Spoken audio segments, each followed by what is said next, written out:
It has to be this route. The others are compromised. We need to move now before they realize we're here. She was mopping the lobby floor until the CEO heard her speak Mandarin, Spanish, and French like a native. What happened next shocked the entire company. Most people didn't notice the cleaning crew at Halberg International. Not out of malice, just habit. They came in after hours pushing carts, changing trash bags, wiping down conference tables, blending into the background like elevator music.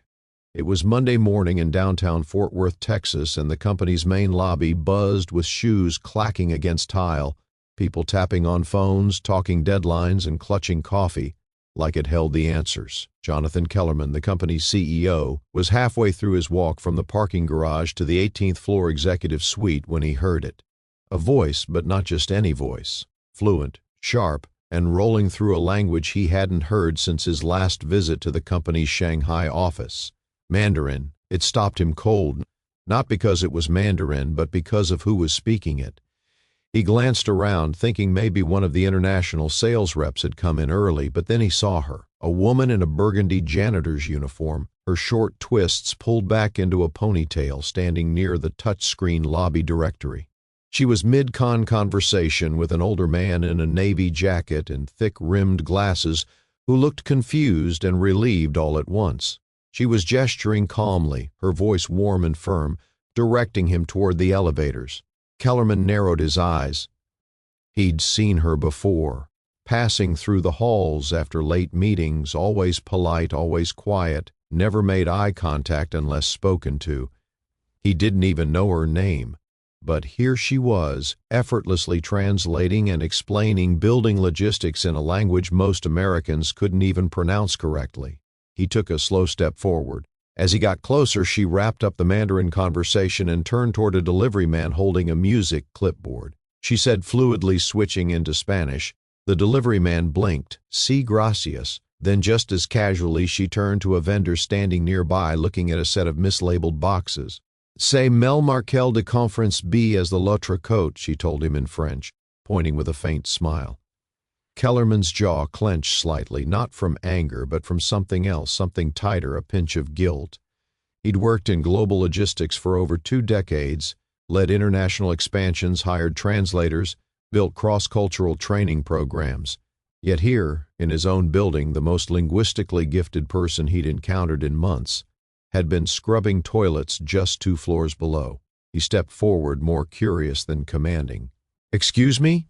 She turned toward him, startled but composed. "Yes, sir." He smiled faintly. "That was Mandarin, right?" "Yes, sir." "You speak it fluently?" "Yes." "And Spanish?" "French?" She nodded. "Also Portuguese, German, Arabic, Italian, Swahili, and I read Latin, but I don't really count that." He blinked. "You're telling me you speak 9 languages?" "Yes, sir." There was no pride in her tone, no arrogance, just truth, straight as a level beam. He stared at her for a second, trying to catch up to the fact that a janitor in his building, a woman who mopped floors in silence every night, was a walking United Nations. "What's your name?" he asked finally. "Denise Atwater." "Miss Atwater, are you free for a few minutes?" Her brow raised slightly. "Now? Yes, I'd like to talk to you in my office."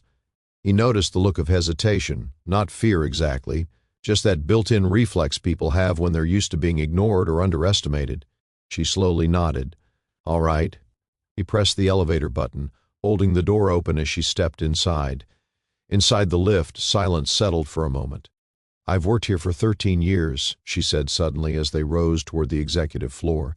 He turned toward her. "Never thought I'd be invited up." He gave a small, quiet smile. You might be surprised how quickly things can change, but he had no idea just how much was about to change. Not for her and not for him. The elevator dinged. Denise stepped out first, her shoes quiet on the polished wood floor of the executive hallway. It smelled like citrus and leather. Money if you had to put a cent on it.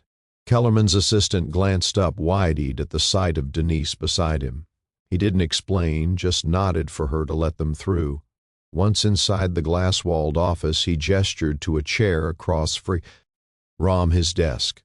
"Please sit." She sat carefully, folding her hands in her lap, eyes moving slowly across the room. She wasn't impressed, just observant. A large world map hung behind him, each country dotted with colored pins. On the side table, a tray of espresso cups, a photo of his two daughters, and a dusty award from a trade conference in Brussels. Kellerman sat across from her, leaning forward slightly. "So, Denise, I'm going to be honest, I didn't expect to have this conversation today." She gave a small nod, her posture still, her face unreadable. "But I just heard you speak 3 languages like you were flipping light switches, and I need to understand, how does someone like you end up working here cleaning floors?" For a second, she didn't answer. Her eyes flicked toward the window, then back to him. "You got time for the truth? I wouldn't have asked otherwise," she sighed. "All right, then." She rubbed her palms together as if warming up the words. "I was born in Toledo, Ohio, only child. My dad was a pipe fitter, my mom a nurse's aide. They didn't have much, but they worked hard, pushed education like it was religion. I got a full ride to Kent State, majored in linguistics, was halfway through a master's when my mother got sick." She paused. "I came home to take care of her. Then my dad passed from a stroke 6 months later. Everything fell apart after that." She tilted her head slightly as if rewinding the memories before she spoke them. "I had a baby, no money, no partner who stuck around. So I worked whatever I could find, grocery stores, nursing homes, temp jobs. Eventually, a custodial supervisor here offered me night hours. It let me pick up my daughter from school, pay the light bill. That's how I got here." Kellerman watched her, no blinking, just listening, but the languages, I didn't stop learning. I borrowed textbooks, listened to recordings, read newspapers in 5 different tongues just to stay sharp. It's what I do. It's the only thing I do that makes me feel like I still matter." Her voice didn't waver. "It wasn't rehearsed or poetic, just plain. Most people never asked," she added. "They saw the uniform and assumed." That last word hung in the air. Assumed. Kellerman sat back in his chair, the weight of her story settling into his chest like a stone. She cleared her throat. "Look, Mr. Kellerman, I'm not saying this to make anyone feel bad. I'm not bitter. Life happened. I did what I had to do. I still do. But you asked, and that's the answer." He exhaled slowly. Denise Atwater was brilliant. That much was obvious now. But she wasn't asking for pity or even a handout. She was giving the truth. Clean, clear, and a little heartbreaking. "You ever think about doing anything else?" he asked. She gave a small shrug. "Sometimes, but it's hard to dream when your rent's due." Silence fell again, but it was different now, denser, full of something unspoken but powerful. Kellerman reached for his notebook, jotted down a few lines. "What are you writing?" "She is Ked," her voice still calm, but a little curious now. He looked up at her ideas, but one idea in particular was already forming in his head, and it wasn't small. The conversation stuck with him all day, even during budget reviews and vendor calls. Jonathan Kellerman's mind kept circling back to that morning, to Denise Atwater, her calm voice and the quiet way she'd listed 9 languages like they were nothing. That kind of fluency didn't just happen. It took years of discipline, curiosity, and heart. Around 3:45 p.m., he left the executive floor and rode the elevator down to the building's service level. He wanted to see something for himself. Down there, the air was warmer. The walls were off-white, scuffed from carts and boots. He passed by maintenance crews, break rooms, stacks of bottled water, and finally reached the janitorial supply room. He spotted Denise through the open door, restocking microfiber cloths on a metal shelf. "Mind if I bother you again?" he asked, stepping inside. She turned, slightly startled. "You came down here?" He smiled. "Couldn't stop thinking about our talk." "Listen, I have a favor to ask." She wiped her hands on her shirt. "What kind of favor?" "There's a meeting upstairs. A group from the Sao Paulo office came early and our translator canceled last minute. Can you help?" She hesitated for only a second. "Portuguese?" "Yes, I can do that." Minutes later, they were in conference room 4C. 4 Brazilian executives sat awkwardly checking their phones. Denise stepped in quietly, nodded, and began speaking in smooth, confident Portuguese. Kellerman watched as the entire room shifted. Shoulders relaxed, eye contact sharpened.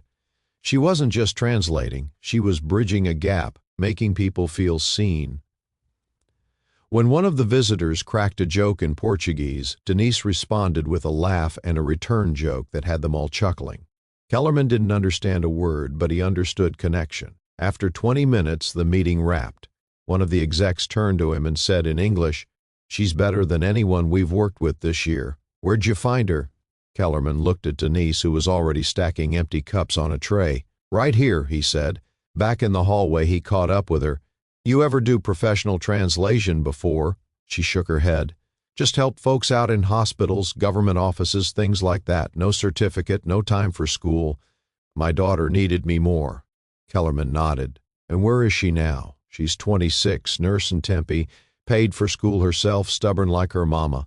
They both smiled, and for a second it didn't feel like CEO and janitor. Just two people talking about life. They returned to the service level where Denise clocked back in. She had 2 more floors to clean before shift change. But before she left, she said something that stuck with him. "I didn't do anything special today." He looked at her, eyebrows raised. "That's not how it looked to me." She gave him a small smile and walked off. That night, Kellerman sat in his car for a long time before driving home. He thought about everything. The pressure to grow the company, the investor meetings, the endless discussions on diversity and untapped talent. All this time, they've been looking outside, recruiting globally, searching for new blood.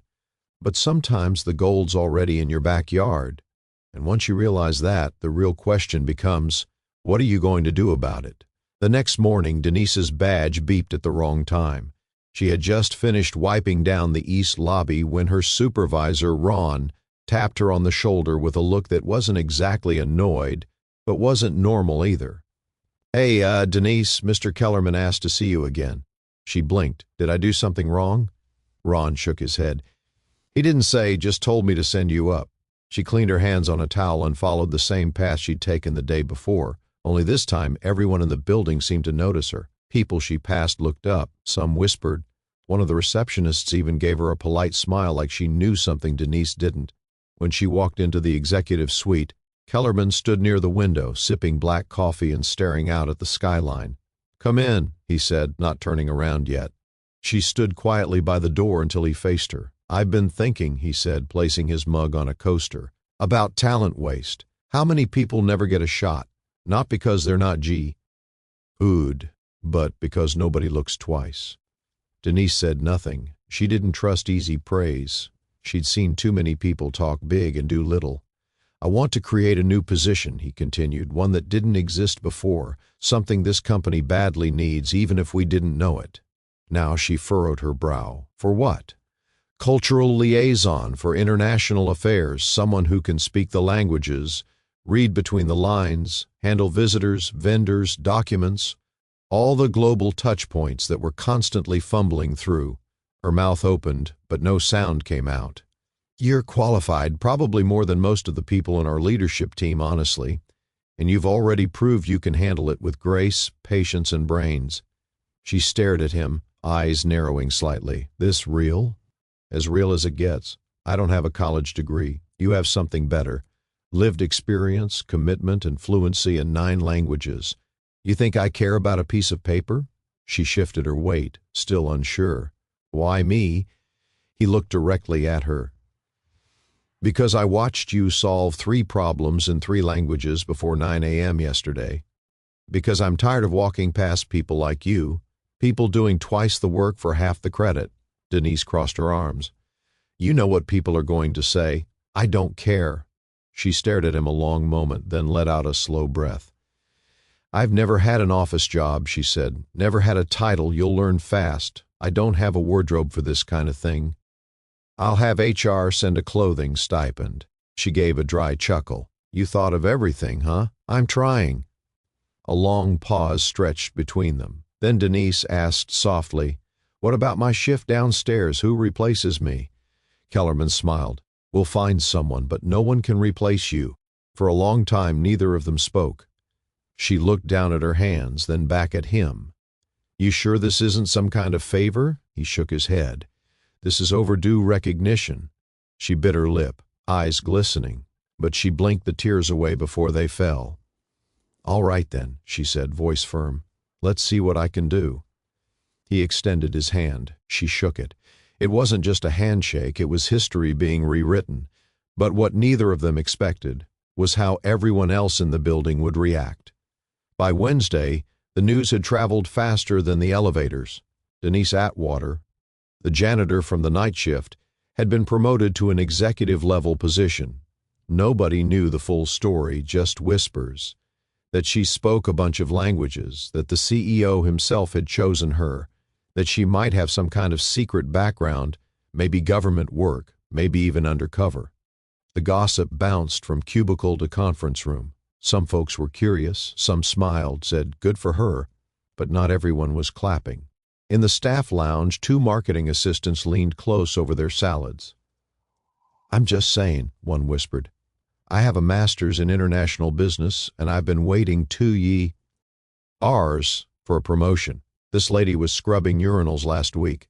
Her friend shrugged. "Maybe she knows something we don't." "Oh, please. It's Kellerman trying to look progressive. Check a box." That same energy trickled into boardrooms and Slack messages. Quiet resentment mixed with confusion. People weren't used to upward moves coming from outside the usual ladder. Denise felt it the second she stepped into her new office on the 12th floor. It was modest, just a desk, a plant, and a computer she hadn't touched yet. But to her, it looked like another planet. When HR finished onboarding her, she asked if she could keep the night uniform. Not to wear, just to remind herself. That afternoon, she met with Victor, head of international operations. He walked in with a clipboard and tight eyes. Didn't shake her hand, didn't sit. "So, you're the new liaison," he said like it was a joke wrapped in politeness. Denise looked up. "That's what I'm told. You have experience in corporate environments?" She smiled. "Only from the outside looking in." He didn't laugh. "I've got reports from Italy, contracts from our Dubai partners, and an entire vendor issue in Sao Paulo. Think you can manage that?" She stood up. "I'll need a few hours to review, but yes." Victor dropped the folder on her desk and walked out. Later that night, Kellerman stopped by her office. "How's day 1? She exhaled, leaned back in her chair. "I've had worse." He smiled. "Victor give you a hard time?" "He doesn't scare me. I figured." "Shh." He paused, then added, "But can I ask you something? Anything? Why now? Why me?" "You could have just given me a bonus and kept moving." He leaned against the doorframe. "Because I saw myself in you." She raised an eyebrow. "You were a janitor?" "No, but I was overlooked a lot. I came from nothing. My dad fixed cars in a town no one visits. I worked 3 jobs through college. People thought I didn't belong in rooms like this." Denise nodded slowly. "Now you're the one deciding who gets in." He nodded back. "Exactly." There was a beat of silence before Denise looked down at the file on her desk. "I'll be honest. I'm nervous." "Good. Means you care." She looked up again. "There's going to be people who hate this. They'll get over it or they won't. Either way, we're moving forward." Kellerman stood straight. "You have a story, Denise, a real one, and now you've got a platform." Then he turned to leave. As the door clicked behind him, Denise looked around her office. She remembered the years she'd cried in bathroom stalls during lunch breaks, the nights she came home with aching feet and barely enough energy to heat up soup. The birthdays she missed, the promotions she watched go to people who never even said good morning. She opened her desk drawer and placed the old janitor badge inside, not to forget to remember exactly what it took to get here. But this story wasn't just hers anymore, and the spotlight was about to grow much brighter. By the end of the week, Denise's nameplate was mounted outside. Her office. Black letters on brushed steel. Denise Atwater, Cultural Liaison, International Affairs. It looked official, clean, permanent. Word had gotten out formally this time. The company-wide email hit inboxes Friday morning, sent by Kellerman himself. It was short, clear, and carried weight. He explained her role, her background, and more importantly, her value. He didn't frame it as charity or a feel-good gesture. He made it clear she was the best person for the job, period. But that didn't stop the noise. Some managers grumbled under their breath. Others softened up once they saw her in action. She navigated conversations with foreign clients better than the software. She corrected mistranslations in old contracts that had cost them money for years, and she never showed off. She just worked quietly, smoothly, better than anyone had expected. On Monday, Denise was asked to join a meeting with a delegation from Morocco. The company's North African expansion had been stuck for months over miscommunication and mistrust. She walked into the room in a soft beige blazer, sat at the table, and introduced herself in fluent Moroccan Arabic. The room changed. You could feel it, the shift. People leaned in. They listened. Because when someone speaks your language, you don't just hear words, you hear respect. After the meeting, one of the Moroccan partners approached her privately. He touched his chest gently, a traditional sign of gratitude. "No one's ever done that for us," he said. "Not in our language. Not like that." Denise nodded. "You matter, that's all." By midweek, Kellerman made another move. He renamed the company's main training room where all new hires gathered for orientation and where mid-level leaders held workshops. The plaque outside the door was taken down. In its place, the Atwater room. No big announcement, no party, just a quiet sign and a shift that meant more than flowers or cake ever could. Later that afternoon, Kellerman stood outside the room, watching as a new group of interns filed in. He heard one of them whisper, "Who's that?" A senior staff member answered, "She's someone who reminded this place that greatness doesn't always come in a suit." That same day, Denise found a sealed envelope on her desk. No return address, just her name, handwritten in block letters. Inside was a note. It read, "I used to think I'd be invisible forever, but today I stood a little taller because of you. Thank you." No signature, just proof that people were watching, people who needed to see what was possible. Denise sat there staring at the words, her throat tightening. She didn't cry. She didn't need to, because that was the moment she realized this wasn't just a job. It was a door. But not every door stays open without a fight, and someone was already planning to push back. The backlash didn't take long to show its face. Late Thursday, Denise was called into a meeting, not by Kellerman, but by someone higher up. Eleanor Craig, a senior board member, who'd flown in from Dallas. She'd been with the company since the 9 seconds. Sharp suits, sharper tongue. Denise walked into the small conference room on the 17th floor, where Eleanor waited with a stack of papers and a flat stare. "Have a seat," she said without looking up. Denise sat. Eleanor tapped her pen twice. "So, Miss Atwater, I've reviewed your file. You have no college degree, no previous corporate training, and no management certifications." Denise didn't flinch. "That's correct." Eleanor folded her hands. "You were a janitor here 3 weeks ago." "I was." She leaned back in her chair. "Help me understand how someone with your background is now handling high-level international affairs." Denise held her gaze. "Because I speak the languages, I understand the cultures. I've already fixed 2 vendor contracts and cleared a 3-month delay in our Morocco deal. I also helped secure a verbal agreement with our Brazilian partners that legal is finalizing next week." Eleanor pursed her lips. "You think this company should be run on instinct and charm?" Denise smiled slightly. "No, ma'am, I think it should be run on results." Eleanor blinked. That was the first time Denise had seen her hesitate. "I don't need to be liked," Denise added, "but I do need to be useful, and I am." Eleanor stood and slowly closed the folder. "You're a gamble." "I'm used to that," Denise said quietly. "My entire life's been one." When the meeting ended, Denise didn't return to her office right away. She walked out of the building and sat on a bench across the street, staring at the glass tower she now worked in. So many years she had walked past that building wearing the same uniform, carrying cleaning supplies, wondering if anyone saw her. Now they all did, and some didn't like it. She pulled out her phone and called her daughter. "Hey, Ma," her daughter answered. "Everything okay?" Denise hesitated, then nodded to herself. "Yeah, just needed to hear your voice." "You sure?" "I'm sure." They talked for a few minutes, mostly about nothing. Groceries, her daughter's dog, a new movie she wanted to watch, but just hearing her laugh steadied Denise. After they hung up, she sat in silence. Then she stood up, walked back across the street, and rode the elevator to her floor. By the next morning, word of the Eleanor Craig meeting had somehow spread, and to everyone's surprise, Denise didn't back down. She showed up early, spoke at a team meeting, took a call with the German office without needing a translator, calm, sharp, unbothered. That same day, a handwritten note appeared on the whiteboard outside her office.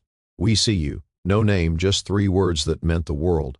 In the following weeks, something strange happened. People started coming to her not just for translation, but advice, guidance, confidence.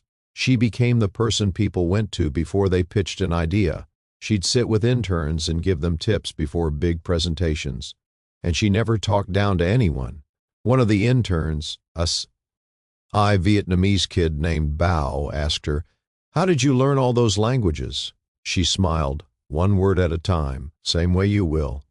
Denise wasn't just doing her job, she was changing the culture. One afternoon, Kellerman joined her for coffee in the break room. "Been hearing good things," he said. She sipped from her cup. "Been trying to ignore the bad ones. You're making waves." She looked at him. "That a good thing?" He smiled. "Around here, it means you're doing something right." They stood in silence for a moment. "You know," he added, "I've been thinking about starting a training program for internal talent, especially folks working non-esque roles. There's probably more Dennises in this building." She nodded. "There are. They just haven't been seen yet." He looked at her. "Want to help me build it?" She smiled. "Already started in my head." By month's end, the pilot program launched. A new initiative called Voice Inside, designed to give workers across departments access to language training, leadership mentoring, and visibility across divisions. It was Denise's idea, and it caught fire. Eventually, she was invited to speak at a logistics leadership summit in Cincinnati, where she told her story, not as a motivational tale, but as a reality check. "I was never just a janitor," she said to the crowd. "I was fluent, I was capable, I was ready. But nobody ever looked long enough to see it. So the next time you pass someone without a title, ask yourself, what are you really missing?" The room was silent, and then it stood, full applause. On her way out, a young man approached her with tears in his eyes. "My mom's a housekeeper," he said, "and she speaks 5 languages. I used to be embarrassed to say that." Denise touched his arm. "Don't ever be ashamed of where you come from. The only thing to be ashamed of is staying blind to brilliance." She walked out of that building taller than she ever had in her life, not because of the applause, not because of the promotion, but because she hadn't changed who she was to fit the role. She'd brought herself, every layer of her story with her. And that made all the difference. Never assume you know someone's worth based on what they wear, where they work, or what their resume says. Talent has no dress code. Intelligence doesn't need permission. And brilliance can walk past you wearing a name tag, holding a mop. If you've ever been overlooked, underestimated, or ignored, keep going. The right person will see you. And when they do, don't be afraid to take that seat at the table. Better yet, bring a few more chairs with